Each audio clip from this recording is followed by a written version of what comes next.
All right, so a beautiful Sunday afternoon. This is Rubbin Minds. Welcome. My name is Ebuka Buchende. Thanks for joining us on our very first show in the year 2018. Happy New Year to everybody who's joining us right now. I know you had a fabulous celebrations. The fuel situation tried to dampen our spirits, but as Nigerians that we are, we fought through it, and we've seen the new year. Hopefully, those of you who traveled are back in your various cities are ready to face the brand new work year and week tomorrow. If you're still on holiday, great for you. Just remember that there's still a lot of money to be made. 2018 is the year that a lot of people are hoping things do turn around. We experienced a recession in 2016 and parts of 2017, and it looked like we're coming out of it at the end of last year. So hopefully this year brings a lot of great things. Elections are also in the air, so there's going to be a lot of talk about that in 2018. We're hearing about candidates declaring already. We're hearing insinuations about certain people already appointing campaign managers. We'll see how 2018 shapes up, but hopefully Nigeria is the better for it at the end of the day. Thanks for joining us today. It's my 5th anniversary here on the Rubbin Minds today. I've been on this show for 5 years today, so it's a very special day for me as well. Thanks for being on this journey with me so far. We're going to be looking at things that we think will shape 2018 going forward. I mean, it's going to be a very interesting year. Knowing Nigeria every year is always interesting. We don't know what to expect, but we can only hope for great things. I have here with me two special guests who will help me sort of look at 2018 and all of the things we should be hopefully expecting. Thank you very much, Farouk Abbas, for being here today. Thank you for having me. And Olakunle Shumoye, thanks for coming. Thank you for having me. Yeah, I talked earlier about the holidays. I mean, it's the fuel situation is not completely out of the way. I traveled to the east for Christmas, so I saw things from two perspectives. When I left Lagos, there was no fuel. There were queues with no fuel. I got to the east, there was fuel with no queues, but the situation was that they were selling fuel. I think the cheapest I got fuel in the east was 235 naira. I bought for as high as 265 in certain places, but it was available. And it was scary how expensive it was now. I mean, it's still the situation in most parts. Lagos looks like this scarcity is, we're not sure what's happening. A few queues here and there, but I mean, that's still in the air. And it's a new year, and I mean, this is the one thing we didn't think was going to come with this government. How do you think 2018 is going to look with all of these things in sight? Well, 2018 is going to be very tough for these governments because, I mean, Nigerians didn't expect that we're going to have fuel issues because this has been a recurring issue. And if we've had a proactive government, you will have expected that they would have nipped this issue in the bud and they will have prevented it from happening. But, you know, this government has showed us that it doesn't really take some issues very seriously, and they like to use what I call the knee-jerk approach. So given the sufferings of Nigeria, especially in 2017, December, Christmas, I believe that it's going to be a very, very, very tough year for the government. And if they continue the way they've been governing within the past 3 years, we can be rest assured that Nigerians are going to send them packing in 2019. Going from that now and looking at the power situation now, I mean, it's also something that we had a lot of promises about with the present administration when they were campaigning in 2014, 2015, talking about they promised all sorts of megawatts every December, and that by 2019 we're going to probably have stable power. I think by 2020 we're going to reach 10,000 megawatts. We had all of these numbers and figures being thrown around at the time. Back to back now, in the last, I think, 4 days, we've heard stories about the national grid shutting down, where every single person in the country did not have power. In 2018, we're hearing stories about this. We're not talking about your transformer blowing. We're talking about the entire nation being shut down in 2018. How does that, I mean, if we're starting the year on that note, what does that say about what we should be expecting? Thank you so much. First of all, I'd like to quickly address something about the fuel scarcity. I'm also feeling it. But then we need to remember that for the past 2 years, 2015, 2016, we didn't have any reoccurrence of fuel scarcity. And this issue, like we all know, is not rooted today. It has been there since like Nigeria started. Because ever since we found oil, we've let these oil marketers to become behemoths over the 16-year period of even the PDP rule. So having the challenge last year was unfortunate, but I believe the government is on top of the game. That's for that. Secondly, the power situation. Yeah, I think we need to also look at the strides the government have been able to do comparing to what has been obtained in the last 16 years of PDP rule. Firstly is our ability to have a generating capacity of about 7,000 megawatts. I mean, it has never been heard of before in the history of Nigeria. As a matter of fact, World Bank has even suggested that Nigeria need about $100 billion to be able to achieve 100,000 megawatts power. And we need to look at it from a perspective of what is coming into the country's pocket.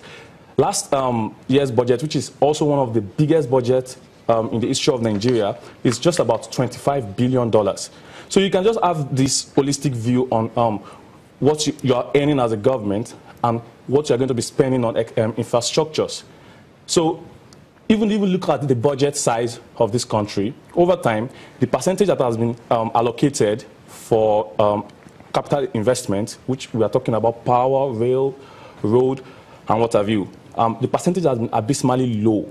And it's just recently under this Buhari's administration that I see that we are allocating 30% to capital expenditure. And also, this is the first time I'm seeing in an administration in the history of Nigeria that they are investing by borrowing money on capital expenditure, not to pay salaries like it was obtainable in 2014 when the former Minister of Finance even had to come out to say that, oh, look, we have to borrow to pay salaries. So we need to look at, I know that a lot of people are feeling the pain, but we need to look at change as the intricate nature of change itself. It's very easy to destroy, but it's very, very difficult to build up. So when you expect magic to happen within 2 years, I just feel, I think you need to step back a bit and look through the eye of Is that a fair way objectivity. to look at, to assess this government in your opinion? I mean, he said, your point about the first cast should not necessarily stand. Was that a fair way, you think, to assess things? That's not, with respect to him, that's not a fair way of analyzing the situation, because, it's commending the government for allocating 30% to recurrent expenditure. It's very unfortunate that we're celebrating such mediocrity. In a civilized situation, in a civilized country, you shouldn't be having 30% to go to capital expenditure. Capital expenditure should be majority, should be significant, should be higher than recurrent expenditure. So when you have us celebrating 30% as capital expenditure, it shows that we still have about 200 years to go. It says also that before we can have stable power, the World Bank said we need to have $100 billion, and the size of our budget is $25 billion. Whose fault is that? If the government cannot give us the size of the budget that can take care of the economy, let them throw in the towel and leave the place. But isn't he right to say that, these issues are not going to be solved overnight, and these are problems that even past administrations have not been able to tackle, and it's only going to take a matter of time? Nigerians, we don't expect magic. Nobody is saying that we should have 100% electricity. But from the actions of the government, from their conduct, from the way they communicate with the citizenry, we can see that they are working. If you come to Lagos State now, when in terms of road, somebody does not need to tell us anything. We can see that he's working in terms of road infrastructure. So there are some things that Nigerians don't have to complain. If we see the step of the government, if we see they're going in the right direction, we are going to commend them. But as far as we're concerned now, it's as if the ministers are under a leash. They are not acting with full force. When Obasanjo was in government, we knew all the ministers' names, we knew what they were doing, they were everywhere, they were performing. But now you see ministers acting, they can't even address press conferences, we don't even know what's happening. It's just everybody's just waiting on the president. So I don't think it's a fair way of analyzing the situation.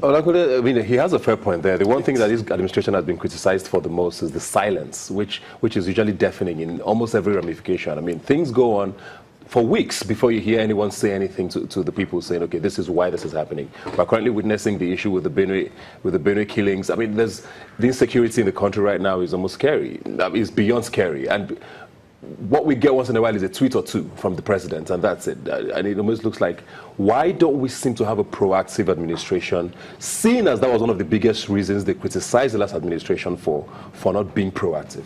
Thank you, Ebuka. I think, once again, we need to step back and look through the eye of objectivity, not just through sentiment.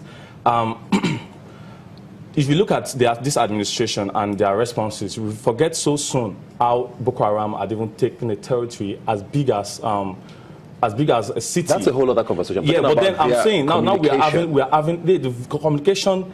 You may say that, but then you may look at it from the perspective that the state government has the constitutional mandate to protect the lives of the citizens in Benue State.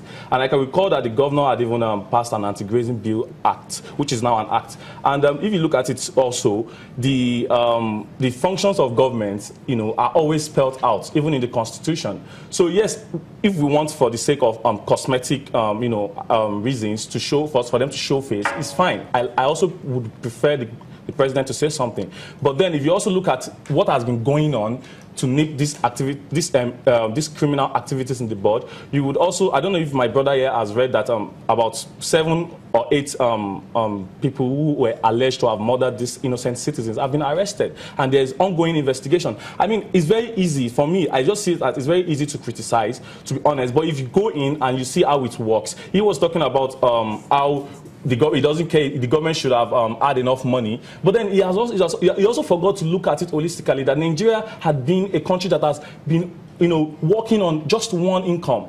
Nigeria had always, over time, it's not even just this administration. We all know that we depend on just crude oil income, which is our major foreign reserves. And if you look at it also, the income had been depleted over the years. I used to tell my friends that, look at this. Imagine that your dad used to earn like 250,000 naira monthly, and all of a sudden he lost his job, he got another job, and he's able to earn like, let's say, 100,000. All the things that you and your parents used to do before would be cut short. And it's the same situation that happened in Nigeria between that 2011, 2012, 2013, and 2014, where we had high value for our crude oil at as much as $120. And now we are having as low as $30 at the advent of this administration. So if you look at it, if you even want to diversify the economy, you are going to have to use the money that you make from the crude oil. And it's unfortunate that he can't determine the price of crude oil. It's the global forces that determine it. And you could see that over the years too, crude oil has also shown an upward movement in growth. So we are expecting more income in 2018. Like I was saying the other time, that this is the first time a government of Nigeria will be borrowing to fund infrastructure, because we know we have huge infrastructural deficit and we have a long way to go. So if the past government had been, borrowing to fund infrastructure, perhaps we won't even be servicing debts in our budgets. Perhaps, the money that's accrued from those investments would have been used for more infrastructural investment.